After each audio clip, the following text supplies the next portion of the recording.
All right, now we're going to record. Excellent question, because that's definitely a question on the exam. What's the difference between the purist and the fusionist? You know, as some of you might be in the military, I always have very good military students.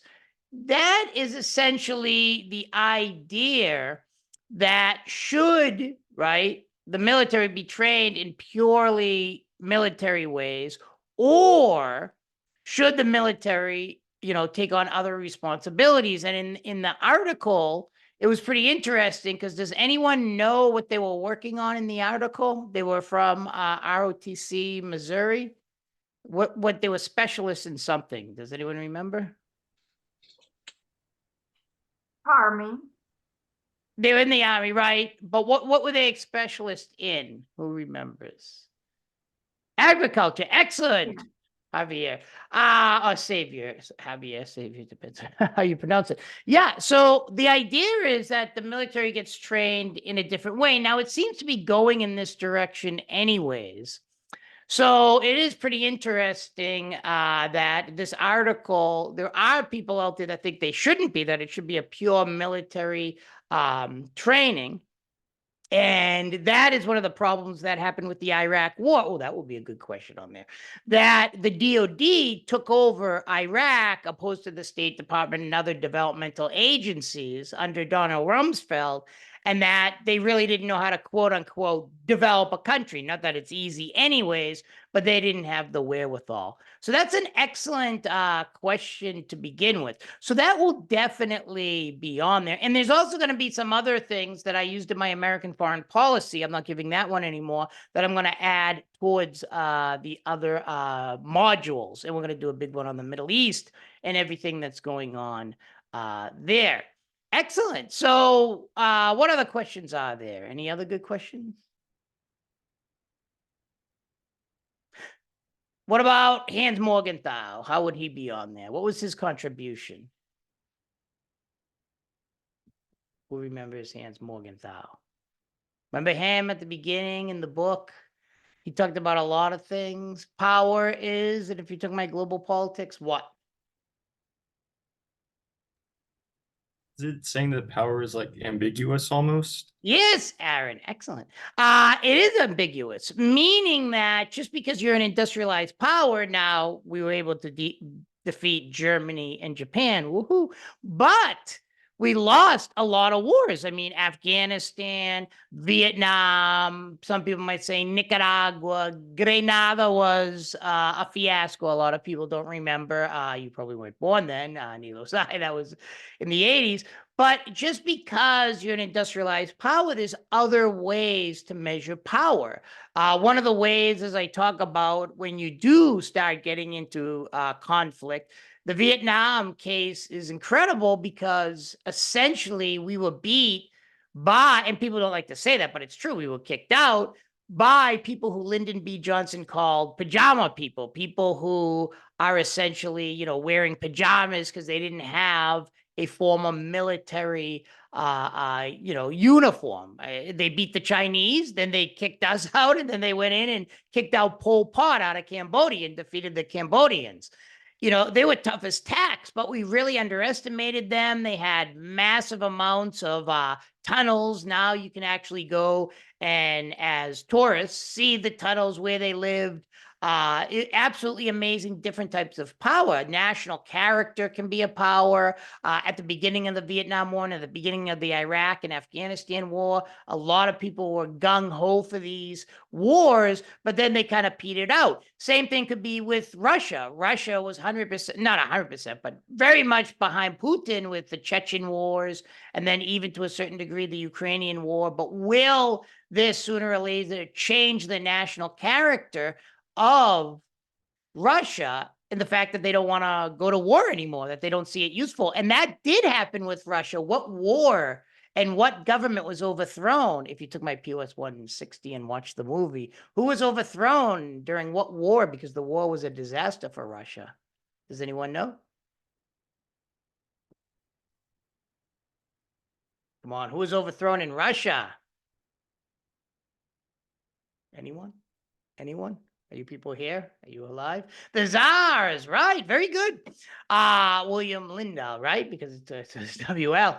So yeah, the Tsars were overthrown because the people got so tired of the war. National character changes. If you don't have a strong support for a war, it's very, very difficult. This happened in Vietnam.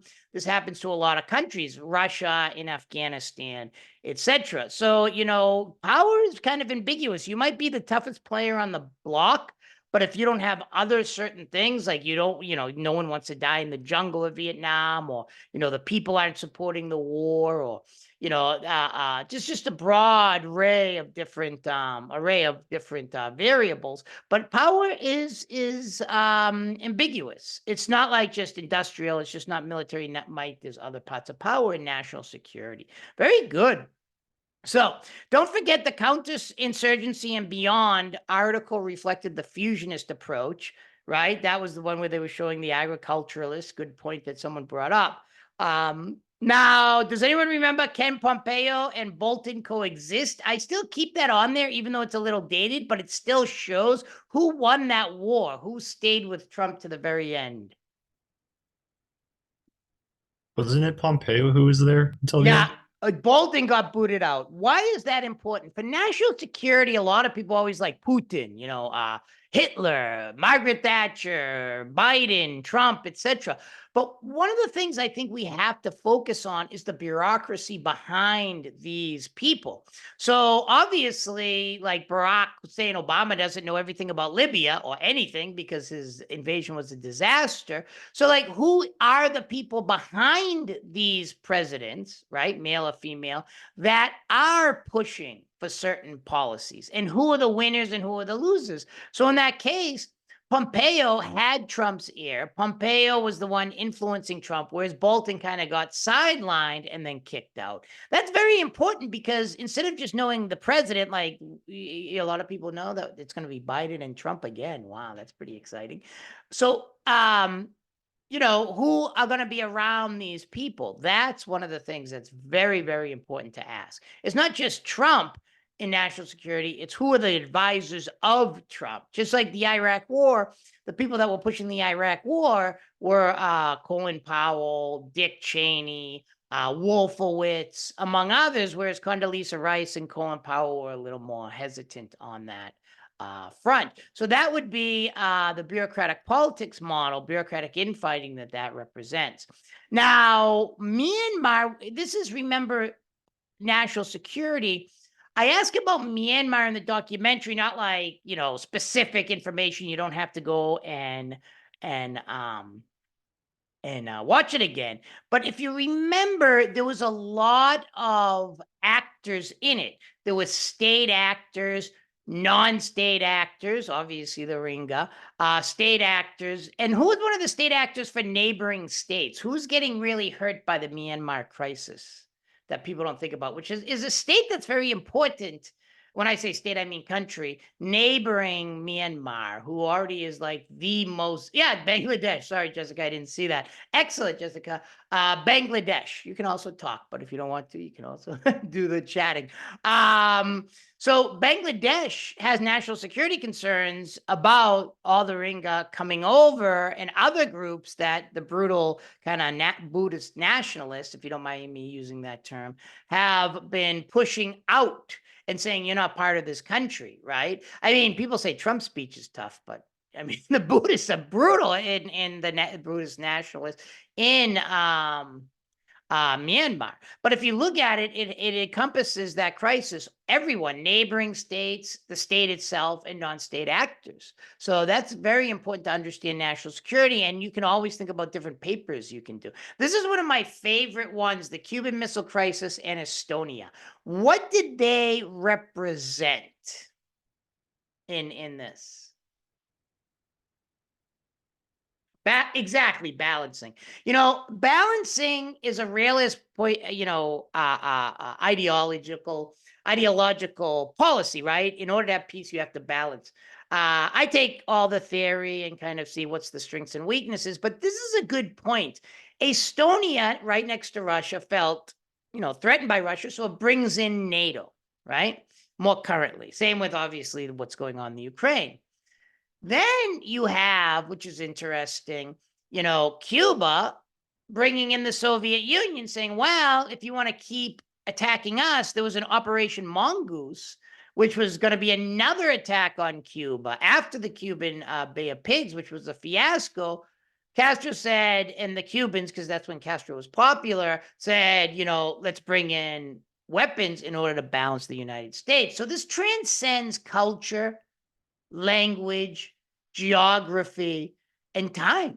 So it's pretty interesting how the balance of power is something that's very, very important. In fact, Mersheimer himself attributes the war in the Ukraine to the West, saying one of the biggest problems the West did was it took the nuclear capability of the Ukraine and diffused it with the Nunn-Lugar Act, opposed to letting it keep it to kind of balance Russia. Now, whether the Ukrainians could use that military might in the form of nuclear weapons is debatable, but it's an interesting balance of power point.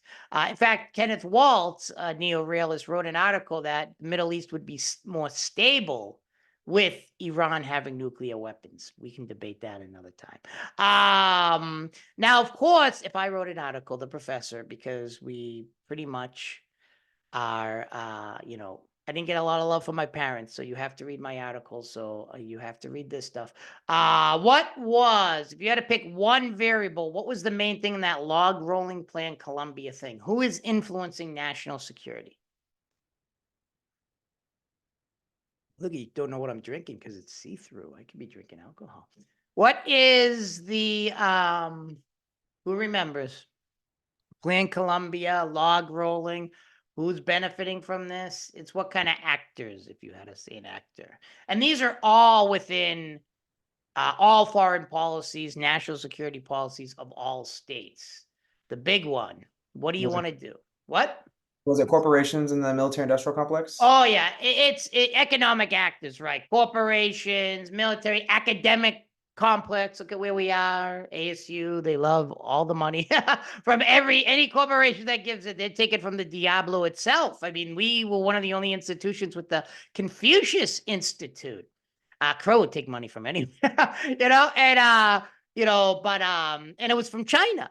And, the State Department and Pentagon has just started closing them up because, unfortunately, the point is that, and I say unfortunately because, ASU just loves money from anywhere. But economic actors play a very huge role in national security. My father, not a very high position, but he did well.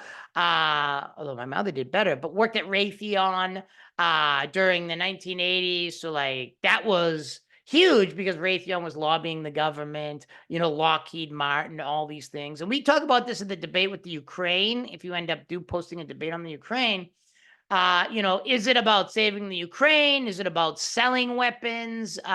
That's debatable, but it's going to be an interesting, debate on that because, are we helping the Ukraine for good reasons? Are we doing it to, get rid of old weapons, to sell weapons? Is there a lot of lobbying going on? When I had this class, some students said, yeah, there is lobbying going on, but I still think we should support the Ukraine. Others said no, etc. So that's interesting variable in national security politics. As you know, if you watched it, I gotta admit this individual, the Central Andino bombing and the other bombing, that was just about urban terrorism that you saw and how it's difficult to address due to the invisibility, escapability, and all those factors surrounding guerrilla warfare. And then I went to, I think you saw a nightclub that had a bombing in Bogota, that's Colombia. And it's very difficult. One of the things about quote unquote terrorism or non-state actors, etc., is the fact that it's very difficult to know who actually perpetrated these acts. And right before I left Bogota, that was right before the COVID, or when the COVID was hitting, the police station got bombed. So, it's pretty interesting because anyone can take credit for things or say they didn't do it, but we never know. Now, in the current, well, this is one of my favorite articles, and I think it has a lot to do what's going on now, the current crisis in the Persian Gulf in the context of hybrid warfare. What this article is about, I think, which is so interesting, is that warfare is no longer just warfare like, defeat Japan, defeat Germany, root out the Viet Cong, go into Iraq and whatever we were supposed to do in Iraq. This reflects a broad spectrum of actors, cyber warfare, state actors, non-state actors. One of the things that people don't know, like even Hamas, what is it? What's its role in the Middle East? Some people call it terrorists, right? But when I had a debate, some people called them not, what did they say? Oh, resistant fighting. So that kind of is important, kind of constructivism, how you socially construct the situation and give meaning, right? But also in the article, it's Hezbollah, where they were helping. I don't know if the article stresses this, but like helping with the trash and everything else. They became part of the state Hezbollah. In fact, they have a political wing as well. And then they have kind of a non-state actor militia group that we know too well in Libya. So Lebanon, sorry. And these are all these different actors. Right now, there was just a good BBC in Espanol, that's the British Broadcasting Corporation, about how US mercenaries are going out and trying to wipe out people in Yemen who we don't like. But it's very interesting. So that's a good article that will be on the exam. And another one, constructivism's contribution. If you remember the article on human security, that basically stresses the meaning, ideas, norms, and kind of takes us away from the traditional idea of national security, which is just the territory, to go for non-state variables like meanings, ideas, and norms. And of course, Vietnam is one of the things I always talk about. That demonstrates all of the things: asymmetrical threats, invisibility, if you remember it, non-conventional power. Power is ambiguous because we thought we could root out the Viet Cong. And I think it's not similar because, I don't like the Taliban, whereas the Viet Cong at least had, Ho Chi Minh was going to be democratically elected. Taliban's a little out there. But anyways, how was the Taliban able to take power? Power is very ambiguous. And this is something we have to understand. Compound warfare is extremely important since it stresses the use of irregular forces like the Russian-Ukraine conflict. Remember, compound warfare is interesting. It's not just because I do a lot of work in Colombia and that guerrilla war. You have paramilitaries, you have the regular militaries, then you have different guerrilla groups. When I say guerrilla, I mean people who are fighting. Compound warfare kind of stresses all these kind of irregular actors, the mercenary groups that go out and fight. We have a lot of mercenaries groups, like you had the Wagner group. They fought successfully in Syria. That's one of the reasons why Bashar al-Assad survived. Ooh, that would be a good question, right? But compound warfare in and of itself is very, very important. And then the peace process, the Colombian peace process. What were we trying to do there? Does anyone remember? I was in Colombia and it was kind of post-conflict work. What was the goal of that? Does anyone remember? No one remembers? Gonna give me a heart attack. I remember you mentioned, incorporating ex-combatants into society, through, them allowing them to sell their arts and crafts and, working that restaurant and, so on. Right, exactly. One of the things about national security, which I don't like, that's why I'm very critical of President Obama after Libya. There's no plan to what do you do with all these people? Same with Bush in Iraq. You debaptize the whole entire society, the military. You get rid of all these military men. Where do they go? It's like you have a bunch of people with guns and they know how to use the guns and they don't have work. Total disaster for societies after. Post-conflict, is one of those things in national security, political violence, all the classes I take that just goes completely like without any kind of talk. It's like, after that's a lot of ISIS were former people we trained out of Saddam Hussein's military that no longer were scared of Shia revenge, etc. My opinion is you have to do something with these ex-combatants, right? It doesn't matter the society or whatever, or they'll go fight. That's what happened in Libya after Gaddafi was overthrown. A lot of these African fighters that were supporting Gaddafi went and started causing havoc in other countries in Africa. So you've got a lot of failure there, in my opinion, with regardless of ideology, party, Democrat, Republican, whatever, without thinking about the post-conflict. So thanks, Jessica, on that one. So that would be like the answer in and of itself. It's incorporating these ex-combatants. Dora Maria Tejas, always on my test, terrorist, but it's an intersubjective term. She was a hero in Nicaragua, but then they, like to call her a terrorist. Asymmetrical terrorism, that's basically, the role of these innovative attacks, which oppose powerful entities.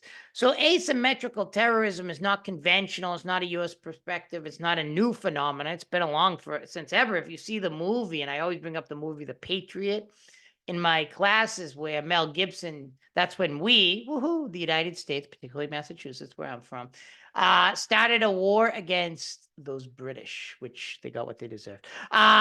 So we kicked them out, but they were defeating us. How were we able to defeat them? We needed asymmetrical attacks on them because we knew the land better than them. We weren't going to defeat the British one-on-one, so we needed asymmetrical terrorism. So was our country built on terrorism? Yes. Tar and feathering a poor tax collector is terrorism. The whole thing about Mersheimer, which I talked about, I mentioned, he does, you don't have to buy into it, but it is interesting. He does blame the expansion of NATO and the EU and US interests encroaching onto Russian interests. He blames that for the Ukraine war. He thinks that the West, and same with Perry, who I believe was the national security advisor under Clinton, correct me if I'm wrong, thinks that the United States was pushing too close to Russian border with NATO, the EU, the Orange Revolution, overthrowing pro-Moscow people, etc. And their argument, the Mersheimer-esque people who are kind of under this umbrella, like, well, what happens if Russia started coming to Mexico, overthrew a friendly Mexican president, and then U.S. president in Mexico, and then popped up a pro-Russian? I mean, we went all the way to Afghanistan to make sure a pro-Russian president was overthrown, and we supported the Taliban. So, I mean, their argument is this is nothing new. That Patriot, that might be on the test. That's a good one because I really like, you don't have to see the movie. It's with Mel Gibson, and he's kind of crazy. But it is interesting how the Patriot reflected that asymmetrical warfare of the colonists. That is the people, I don't know where everyone's from. I'm from Massachusetts, so Concord, Lexington, that area where we basically, used asymmetrical warfare against the British. So that's about it on the test. Is there anything I'm missing? Did I not explain anything? Oh, offensive realism. Offensive realism isn't on there, and that's a great concept. I stuck that new video on there a while ago. Offensive realism is basically different from defensive, where it's like we expand. Are ex-combatants incorporated back into society? It is usually by initiatives of it can be anything. In fact, that was a private business that I did the video in, so it wasn't the government. NGOs play a big role in this, the United Nations, etc. A large group of organizations. You need it because there's a lot of ex-combatants out there. What else? What else did I? Any questions? What about any non-midterm questions? Anything out there? The format of the midterm. The format of the midterm is the same as the quizzes, but each one is worth 1 point. So watch out. In the quizzes, you can get away. Oh, I didn't get something that's 0.5, but the quizzes are 1 point. So you don't want to, go through too fast. You want to make sure you do well enough. So that'll be good. What else? What else? How many questions are on the midterm? That's a good question. Let me check it out because I didn't right now there's about 17 or 16.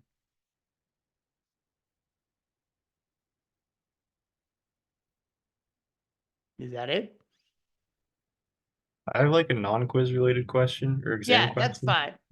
fine. Just because we've been talking about Colombia a lot, obviously. Do you have any thoughts on their president, Gustavo Petro, and what he's been doing with the peace process? Yeah, I mean, I support the peace process only because I think there's no other way. I understand my father wasn't killed by the guerrilla and vice versa, but there's no other way. It's like, the thing, I had a Cambodian, this is going to be a whole different country, and his father's family was killed by Pol Pot the Khmer.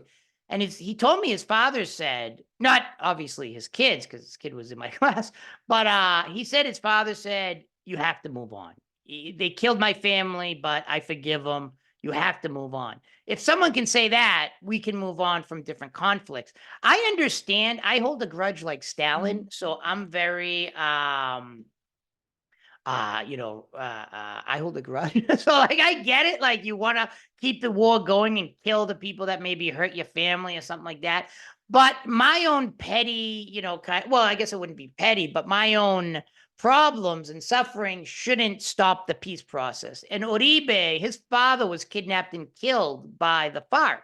So he was the very conservative president before Santos, who really fought against the peace process. And I get it. His father was killed, right?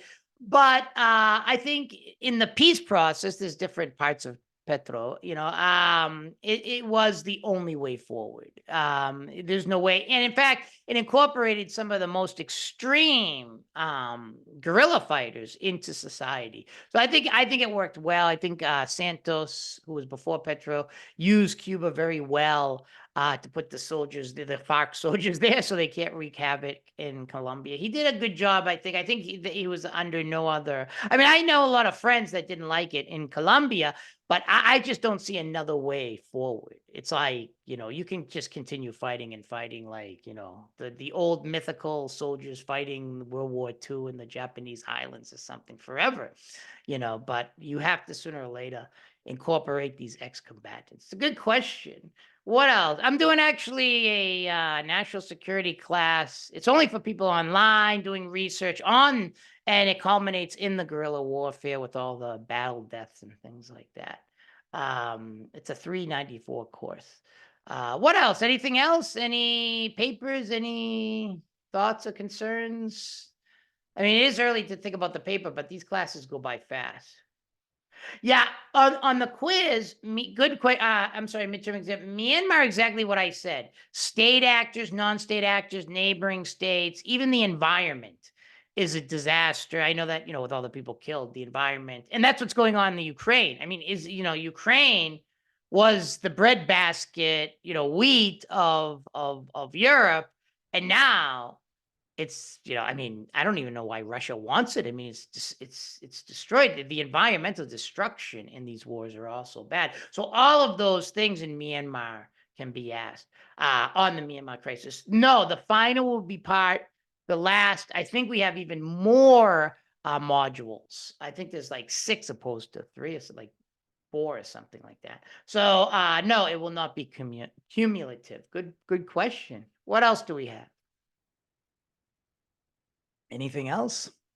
Well, remember, think of your paper, do something good. One of the things I give in professional development advice is think of something you can use for an internship, law school, graduate school, etc., in case they do require a paper. Get it read by, not before you hand it in to me, but like if you do use it, get it read by the library. We have good people to read the grammatical parts of it, make sure it flows nicely and all the grammar is okay. But really think of something doing anything, any national security question can do, and you can do it about any group, Palestine, the Mapuche indigenous in Chile. I mean, it doesn't matter. You can do anything you want. Any other questions? Nah, nothing. Can we use words such as I, we? Yeah. Yeah, I don't really have a problem with that because some people draw upon their experiences in this class. So it depends on how it's used, but I don't have a problem with you like drawing upon your experience. If it's fungible, that is applicable to the theme. Anything else? Well, if nothing else, I don't want to keep you here. Thanks for coming out, everyone. The people who chatted over here and the people who asked questions and stuff like that. And please reach out to me through email, whatever, and or in community forum. Take care, everyone. Oh, wait, someone else got it? I have a question for you after everyone logs off. Okay, I'll stop recording.